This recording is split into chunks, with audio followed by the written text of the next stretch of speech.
Hi hello friends, welcome back to our channel flavours சமையல். நம்ம இந்த வீடியோவில் என்ன பார்க்க போகிறோம் பார்த்தீங்கன்னா, ஒரு சூப்பரான ஒரு ஸ்வீட் தான், அல்வா தான் பார்க்க போகிறோம்.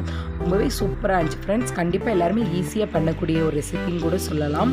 நீங்கள் எல்லாருமே ட்ரை பண்ணி பாருங்கள். இது வந்து எதில் பண்ணியிருக்கோன்னு பார்த்தீங்கன்னா, நம்ம வந்து தடியங்கால பண்ணியிருக்கோம், அதாவது வெள்ளை பூசணிக்காயில் பண்ணியிருக்கோம். ரொம்பவே சூப்பராக இருந்துச்சு, டேஸ்ட்டு வேறு லெவலில் இருந்துச்சு சொல்லலாம். இப்போ இந்த ரெசிபிக்கு தேவையான பொருட்கள் என்னென்னு பார்ப்போமா? அதுக்கு முன்னாடி என்னோட சேனலை ஃபஸ்ட் டைம் பார்க்குறீங்கன்னா ஃப்ளேவர் சமையலை சப்ஸ்கிரைப் பண்ணிக்கோங்க, பெல் பட்டன் அமைக்க கூடவே லைக் பண்ணி தட்டிடுங்க. இப்போ தான் அடுத்தடுத்து போடுற வீடியோ நோட்டிஃபிகேஷன் வரும். இப்போ நம்ம வீடியோக்குள்ளே போகலாம். அதுக்கு பார்த்தீங்கன்னா நல்லா ஒரு பெரிய சைஸ் அளவுக்கு வெள்ளை பூசணிக்காய் நான் எடுத்துருக்கேன். இது வந்து எங்கள் ஊரில் வந்து தடியங்கான்னு சொல்லுவாங்க. இதை நல்லா தோல்லாம் நல்லா கட் பண்ணி எடுத்துக்கலாம். பார்த்தீங்கன்னா தோல் எல்லாமே நல்லா கட் பண்ணி எடுத்தாச்சு. இதே மாதிரி எல்லாத்தையுமே நல்லா நீட்டாக கட் பண்ணி எடுத்துக்கிடுவோம். இப்போ தோல் எல்லாமே எடுத்து வச்சாச்சு. இதில் உள்ள சென்ட்ரால் உள்ள விதைப்பகுதி இருக்குல்ல, அதையும் தனியாக கட் பண்ணி எடுத்துக்கணும். அது நம்மளுக்கு தேவையில்லை, அதனால் அதையும் தனியாக கட் பண்ணி எடுத்துக்கலாம்.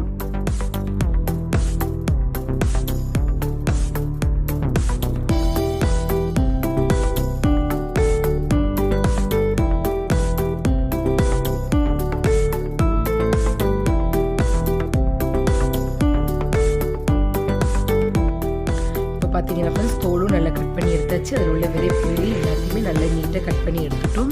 அடுத்து பார்த்தீங்கன்னா இதை நல்லா துருவி எடுத்துக்கலாம். துருவி எடுத்தால் தான் நம்ம அல்வா செய்யும்போது ரொம்பவே சூப்பராக இருக்கும். அதனால் நல்லா எல்லாத்தையுமே நல்லா துருவி எடுத்துக்கிடுவோம். நல்லா நீல வாக்கில் வர்ற மாதிரி நல்லா எல்லாத்தையும் இதே மாதிரி துருவி எடுத்துக்கோங்க. இப்போ பார்த்தீங்கன்னா ஃப்ரெண்ட்ஸ், நம்ம எடுத்து வச்சுருக்க தடியங்காய் எல்லாத்தையுமே நல்லா நீல வாக்கில் ஃபுல்லாக துருவி எடுத்தாச்சு. இது மொத்தம் எவ்வளோ காண்டி இருக்குங்கிறதையும் நம்ம அளந்து பார்த்துக்கலாம். அப்போ தான் அடுத்து சர்க்கரை சுகர் சேர்க்கும் போது நம்மளுக்கு வந்து கரெக்டாக இருக்கும். நான் வந்து இது மொத்தம் எனக்கு எவ்வளவு இருந்துச்சுன்னு பார்த்தீங்கன்னா 4 கப் அளவுக்கு இருந்துச்சு. உங்கள்கிட்ட அளந்து காமிக்கிற பாருங்கள்.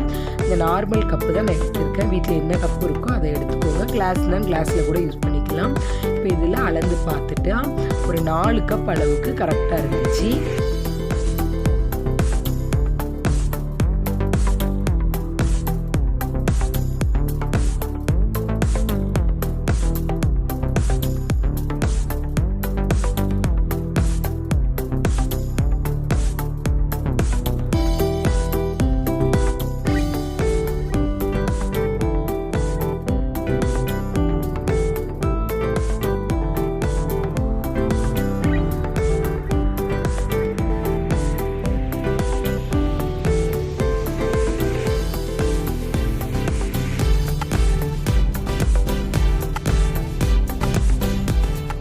பார்த்தீங்கன்னா ஃப்ரெண்ட்ஸ், நம்ம துருவி வச்சுருக்க எல்லாத்தையுமே அளந்து எடுத்தாச்சு.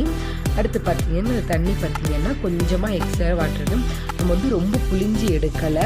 நார்மலாக நம்ம எடுக்கும்போது கையிலேருந்து எவ்வளோ தண்ணி வருமோ அந்த அளவுக்கு மட்டும்தான் நம்ம எடுத்துருக்கோம். இப்போ அல்வா செய்ய ஸ்டார்ட் பண்ணிடுவோம். அதுக்கு ஒரு கடாய் வச்சுட்டு அதில் 1 டேபிள் ஸ்பூன் அளவுக்கு நெய் ஊற்றிக்கோங்க. நெய் சூடானது நம்ம கட் பண்ணி வச்சுருக்க முந்திரி பருப்பு ஆட் பண்ணணும். ஒரு 10 போல் முந்திரி பருப்பை குட்டி குட்டியாக கட் பண்ணி எடுத்துருக்கேன். இப்போ இதை ஆட் பண்ணி நல்லா நெய்யிலே முந்திரி பருப்பை வறுத்து எடுத்துக்கலாம். நல்லா வறுத்தது வேறு ஒரு பாத்திரத்துக்கு மாற்றி எடுத்து வச்சுக்கோங்க. அடுத்து பார்த்திங்கன்னா அதே நெய்யில் நம்ம துருவி வச்சுருக்க வெள்ளை பூசணிக்காவை ஆட் பண்ணிக்கலாம். உங்களுக்கு தண்ணி எதுவுமே இல்லாமல் ஃபஸ்ட்டு ஆட் பண்ணி நல்லா வதக்கிக்கோங்க. அடுத்து தேவைப்பட்டால் வேணால் தண்ணி ஊற்றிக்கோங்க. நான் வந்து லைட்டாக 1 நிமிஷம் கலந்து விட்டுட்டு அதுக்கப்புறம் இருக்கிற தண்ணியும் அதோடு ஆட் பண்ணி நல்லா மிக்ஸ் பண்ணி விட்டு வேக வைக்க போகிறேன். நல்லா எண்ணெயிலே 1லேருந்து ஒரு 2 நிமிஷம் நல்லா சுருளை வதக்கி விட்டுட்டு அப்புறம் வேக வச்சு எடுத்துக்கலாம்.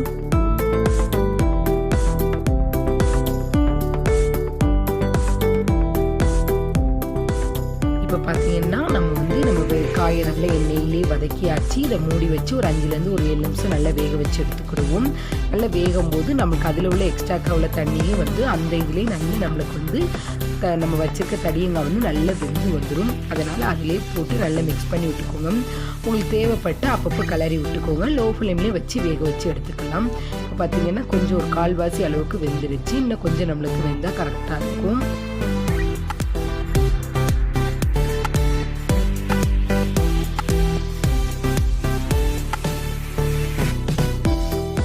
இப்போ பார்த்தீங்கன்னா நமக்கு சூப்பரான தடியங்காய் வந்து நல்லா வெந்து நல்லா மசிஞ்சு வந்துருச்சு. இப்போ அதில் பார்த்தீங்கன்னா ஃபுட் கலர் ஆட் பண்ணிக்கலாம். நான் வந்து இன்றைக்கி எல்லோ கலர் ஃபுட் கலர் எடுத்துருக்கேன். கொஞ்சமாக தண்ணியில் கலந்து எடுத்து வச்சுருக்கேன். நீங்கள் ஃபுட் கலரை தேவைப்பட்டு ஆட் பண்ணிக்கோங்க, இல்லைன்னா குங்குமப்பூ இருந்தால் கூட ஆட் பண்ணிக்கோங்க. இப்போ இதெல்லாம் ஒன்று சேர்ந்து நல்லா கலந்து விட்டுக்கிடுவோம். இப்போ இப்போ பார்த்தீங்கன்னா இதெல்லாம் நல்லா கலந்து விட்டாச்சு. இப்போ இதில் இனிப்பு வந்து சுகர் ஆட் பண்ணணும். அதுக்கு பார்த்தீங்கன்னா நான் சர்க்கரை வந்து 1.25 கப் அளவுக்கு எடுத்திருக்கேன். 1.25 கப் அளவுங்கும் போது அல்வா வந்து இனிப்பு டேஸ்ட்டு ரொம்பவே சூப்பராக இருந்துச்சு. உங்களுக்கு இனிப்பு நார்மலாக வேணும்னா 1 கப்பே எடுத்துக்கோங்க, அந்த அளவே கரெக்டாக இருக்கும். 2 கப்பு நம்ம தடியங்காய் துருவி எடுத்துருக்கோம்னா 1/2 கப் எடுத்துக்கோங்க, அந்த அளவு வந்து கரெக்டான அளவு. நான் வந்து கொஞ்சம் இனிப்பு தூக்கலாக வேணும்ல கூட ஒரு 1/4 கப் எக்ஸ்ட்ராவே ஆட் பண்ணியிருக்கேன். இப்போ இதெல்லாத்தையும் ஒன்று சேர்ந்து நல்லா கலந்து விட்டுக்கிடுவோம். நம்ம வந்து சீனி ஆட் பண்ணியிருக்கிறதுனால இதிலேருந்து தண்ணி வந்து நம்மளுக்கு இலக்கம் கொடுக்கும். சீனி சேர்த்துக்கிறதுனால அதையும் நல்ல இலக்கம் கொடுக்கும். நல்லா ஒன்று சேர்ந்து வரணும். நல்லா திக்காகிற அளவுக்கு நல்லா வேக வச்சு எடுத்துக்கலாம். அடுத்து பார்த்தீங்கன்னா இதில் ஏலக்காய் தூள் ஆட் பண்ணிக்கிறோம். நான் ஒரு 3 ஏலக்காவை நல்லா தட்டி எடுத்து வச்சுருக்கேன். இப்போ இதையும் ஆட் பண்ணி நல்லா மிக்ஸ் பண்ணி விட்டுக்கிடுவோம்.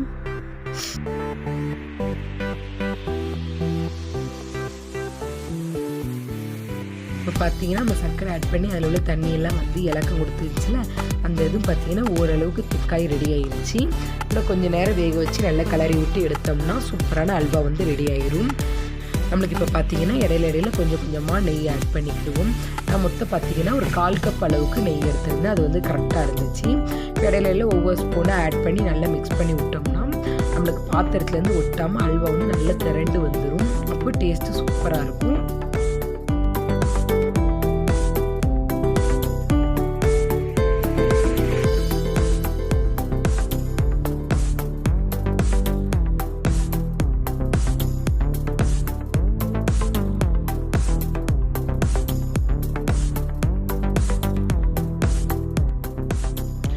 இப்போ பார்த்தீங்கன்னா ஃப்ரெண்ட்ஸ், உங்களுக்கு பார்க்கும்போதே தெரியும் எவ்வளோ இருக்குள்ள அல்வா வந்து நான் பாத்திரத்தில் ஒட்டாமல் உங்களுக்கு சூப்பராக கிடச்சிருக்கு அப்படின்னு.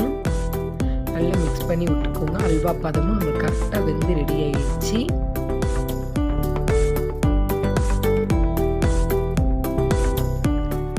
அடுத்து பார்த்தீங்கன்னா நம்ம வறுத்து வச்சுருக்க முந்திரி இதோடு ஆட் பண்ணிக்கலாம். ஆட் பண்ணி மிக்ஸ் பண்ணி கலரி விட்டோம்னா சூப்பரான வெள்ளை பூசணிக்காய் அல்வா வந்து ரெடி ஆகிடுச்சு. ஃப்ரெண்ட்ஸ், கண்டிப்பாக எல்லாருமே ட்ரை பண்ணுங்கள். டேஸ்ட் ரொம்பவே சூப்பராக இருந்துச்சு. நானே பார்த்தீங்கன்னா ஃபஸ்ட் டைம் பண்ணதான் ரொம்பவே டேஸ்ட் வேறு லெவலில் இருந்துச்சுன்னு சொல்லலாம்.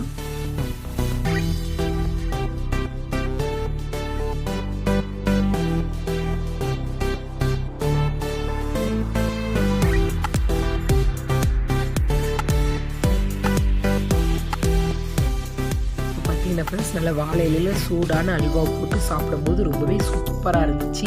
கண்டிப்பாக நீங்கள் எல்லாருமே இந்த ரெசிபியை செஞ்சு பார்த்து சாப்பிட்டுட்டு எப்படி இருக்கு எனக்கு கமெண்ட் பண்ணுங்கள். இந்த வீடியோ உங்களுக்கு ரொம்ப பிடிச்சிருந்துச்சுன்னா உங்கள் ஃப்ரெண்ட்ஸ் அண்ட் ஃபேமிலியோட ஷேர் பண்ணிக்கோங்க. மறக்காமல் ஃப்ளேவர்ஸ் சமையலை சப்ஸ்கிரைப் பண்ணிக்கோங்க. Thank you friends. இந்த வீடியோவை கடைசி வரை பார்த்ததுக்கு ரொம்ப நன்றி. மீண்டும் ஒரு வீடியோவில் சந்திப்போம்.